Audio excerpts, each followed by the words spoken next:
मौजा TV official के मोहतरम देखने और सुनने वालों अस्सलाम वालेकुम। मोहतरम प्यारे दोस्तों, नशे की हालत में हिंदू औरत कलमा पढ़कर मुसलमान हो गई और दरिया में नहाते वक्त फौत हो गई। जब उसे बाहर निकाला तो आप देखेंगे कि कैसे मौजा हुआ, वो जिंदा हो गई।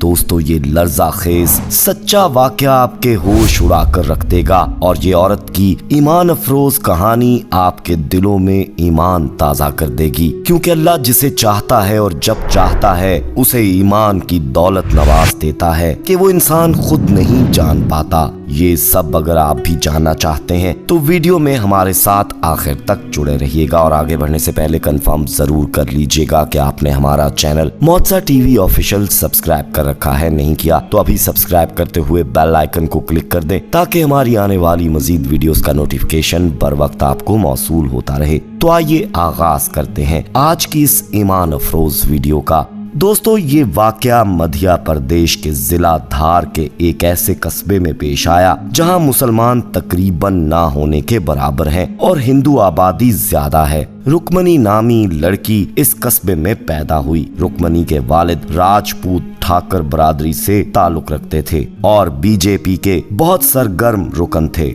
इस्लाम के खिलाफ जो बैनुल अक़वामी प्रोपेगेंडा चल रहा है, इससे वो हद दर्जा मुतासिर थे। उनके नजदीक हर मुसलमान दहशतगर्द और हिंदुस्तान का दुश्मन था। वो प्राइमरी स्कूल में सरकारी टीचर थे और अब हेडमास्टर हो चुके थे। उनके 3 क्लास फेलो के अलावा किसी मुसलमान से उनका कभी कोई ताल्लुक नहीं रहा था। रुक्मणी ने जब इंटरमीडिएट किया तो उसके वालिद ने उसकी शादी करीब के एक कस्बे में ताए के बेटे से करवा दी थी। रुक्मणी के ताया का बेटा राजेश कट्टर हिंदू तवा सोच का मालिक और बुरी सोहबत का हामिल शख्स था। दोस्तों, शादी के बाद राजेश अक्सर नशे की हालत में रुक्मणी को मारा पीटा करता था और इस मारपीट से तंग आकर रुक्मणी के अंदर बगावत ने जन्म ले लिया। वो अपने शौहर बल्कि अपने बाप के इस गलत फैसले को लेकर उनके खिलाफ ही बागी हो गई। रुक्मणी की क्लास में उसके करीब ज्यादातर मुसलमान लड़कियां ही रही थीं, जिनसे पहले तो वो बाप के डर के बायस मिलती ही नहीं थी, मतलब कभी उनके घर नहीं जाती थी।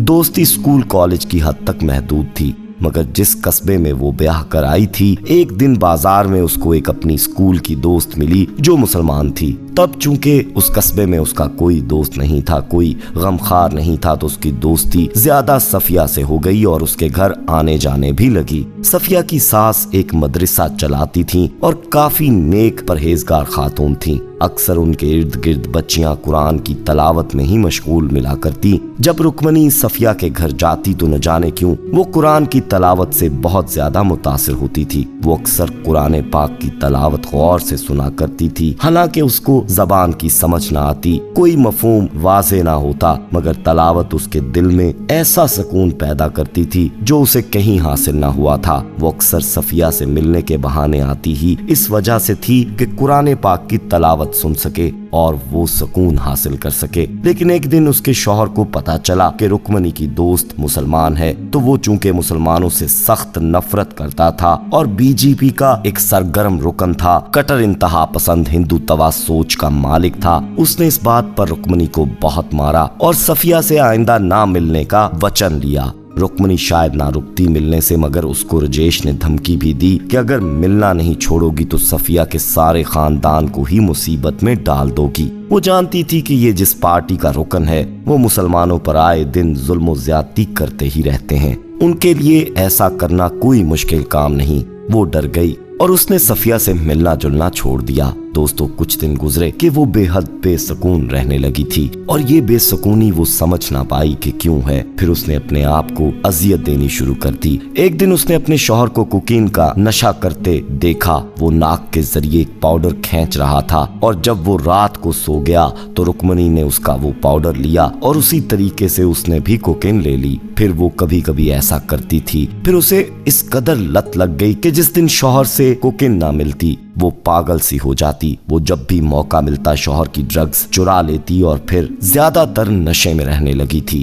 कुछ अरसा तो शौहर को पता न चल सका, मगर एक दिन जब शौहर उसे किसी बात पर पीटने लगा तो उल्टा उसने अपने शौहर को लाठी से पीट दिया। तब शौहर को इल्म हुआ कि रुक्मणी नशे की हालत में थी। शौहर ने ड्रग्स रखनी बंद कर दी तो रुक्मणी की हालत बिगड़ना शुरू हो गई। इस हालत को बिगड़ता देखकर वो उसे थोड़ी बहुत नशे के लिए कोकीन दे देता और अपने साथ उसे भी नशा करवाने लगा। औलाद उनके थी नहीं और वो अपनी फैमिली के बीच में भी नहीं रहते थे। जब उसे नशे से भी बेसुकूनी होती तो वो समझ गई कि ये बेसुकूनी क्यों है। एक दिन वो मोबाइल पर इंटरनेट पर कुछ ढूंढ रही थी कि उसके सामने तलावत कुरान पाक की एक वीडियो आ गई। उसने उसे प्ले किया और सुनने लगी। वो एक अनजाने सुकून और राहत में आती चली गई। तब वो जान गई कि असल में ये बेचैनी और बेसुकूनी क्यों थी। वो नशे की हालत में तलावत सुनती, फिर उसने चंद आलिमों की वीडियो सुनना शुरू कर दी। इस्लाम जब उसने इस कदर सुनना शुरू किया तो उसके दिल में वो सब उतरता चला गया। वो अक्सर नमाज के अंदाज में कपड़ा बिछाकर खड़ी हो जाती और रुकू सजदा करती, जबकि वो नहीं जानती थी कि नमाज पढ़नी कैसे है, वुजू कैसे करना है, एहतराम कैसे करना है, कब किस वक्त पढ़नी है और कब नहीं पढ़नी। वो बस ये अमल करके भी एक अनजाने अपने अंदर सुकून को महसूस करती थी। एक दफा दोस्तों उसके शौहर ने उसको ऐसा करते देख लिया। उसने रुक्मणी को बहुत मारा पीटा। तब रुक्मणी ने भी नशे की हालत में कह दिया कि वो मुसलमान होना चाहती है। उसने उसकी इस बात पर उस दिन बेल्टों से इतना मारा कि उसके सारे जिस्म पर नील पड़ चुके थे। तब वो बहुत रोई। वो जिंदगी से मायूस होती जा रही थी। वो अपने शौहर को छोड़कर भी नहीं जाना चाहती थी, लेकिन उसके साथ रहना भी अब बहुत मुश्किल हो गया था। इस वाक़े के बाद अगले दिन उसे शौहर के दराज से कोकीन की भारी मिकदार मिली। उसने उस दिन वो सारी कोकीन का नशा कर लिया और घर से बाहर निकल आई। नशे में धुत वो गांव की नहर तक पहुंच गई। पहले नहर के किनारे बैठ गई। उसने इरादा कर लिया कि वो अपनी जिंदगी ही खत्म कर देगी और उसने नशे में ही कलमा तैयबा पढ़ना शुरू कर दिया और नहर में उतरती गई। नहर का पानी उसको सुकून दे रहा था या कलमे का विर्द वो नहीं जानती थी। जब वो पानी में डूब रही थी तभी नहर के पास से गुजरते गांव के कुछ लोगों ने उसे देख लिया और जब वो उसे बचाने के लिए नहर में कूदे तो तब तक देर हो चुकी थी। दोस्तों वो डूब चुकी थी। उन्होंने उसे बहुत मुश्किल से ढूंढ कर बाहर निकाल लिया, मगर किसी सूरत उसकी सांसें नहीं चल पाईं। वो फौत हो चुकी थी। इनमें से एक शख्स उसे पहचानता था। उसने फौरी कस्बे में जाकर उसके शौहर को मुतला किया। वो भागा हुआ आया और रुक्मणी की लाश को उठाकर घर लाया गया। आखिरी रसूमात की तैयारियां होने लगी और रुक्मणी की अर्थी तैयार कर ली गई। उसके घर सब इकट्ठे होने लगे। साथ वाले गांव से रुक्मणी के वालिदैन और फैमिली भी पहुंच चुकी थी। रुक्मणी के वालिद ने जब सारी बात सुनी तो उसने राजेश से पूछा, उसे तो तैरना नहीं आता था, तुम कह रहे हो वो नहर में नहाते हुए पानी में डूबकर मर गई। वो तो पानी से घबराया करती थी। सच क्या है बताओ, वरना मैं तुम पर केस कर दूंगा। तुम्हारी बात में सच्चाई नहीं है। तब उसने बताया कि वो नशा करने लग गई थी, मुसलमानों में उठती बैठती थी और उसने उसे नमाज पढ़ते भी देखा। बस इन्हीं बातों पर हम दोनों में लड़ाइयाँ होने लगी, मारपीट होने लगी। मुझे लगता है उसे धर्म से बाहर जाने पर ही भगवान की तरफ से सजा मिली है। खुदकुशी कर ली या नहर में गिर गई, मगर ये भगवान नहीं उसे धर्म से खिलवाड़ करने की सजा दी है। और वो मुसलमानों के लिए भी ऑल फोल बकने लगा था। दोस्तों अभी वो इतना ही बोल रहा था कि रुक्मणी ने एक झटका लिया और अर्थी पर ही ऊंची आवाज में कलमा तैयबा पढ़ते हुए उठ बैठी। दोस्तों वहां मौजूद सब लोगों की चीखें निकल गईं। कहते हैं रुक्मणी ने उठते ही सबसे कहा कि बेशक अल्लाह एक है, मैं ईमान लाती हूँ और अल्लाह का कोई शरीक नहीं। वो मुसलमान हो चुकी है और तुम्हारे झूठे मजहब को छोड़ चुकी है। तुम लोगों को भी दावत देती है कि वो लोग भी मुसलमान हो जाएं, तौबा कर लें, वगरना वो लोग उसे उसके हाल पर छोड़ दें और जाने दें। वो बस उसी अल्लाह को मानती है जो मुर्दों को भी जिंदा कर सकता है, जो सबको पैदा करने वाला है। वो तो मर चुकी थी, मगर उसके शौहर के कुफरिया जुमलों पर उसे जिंदा कर दिया गया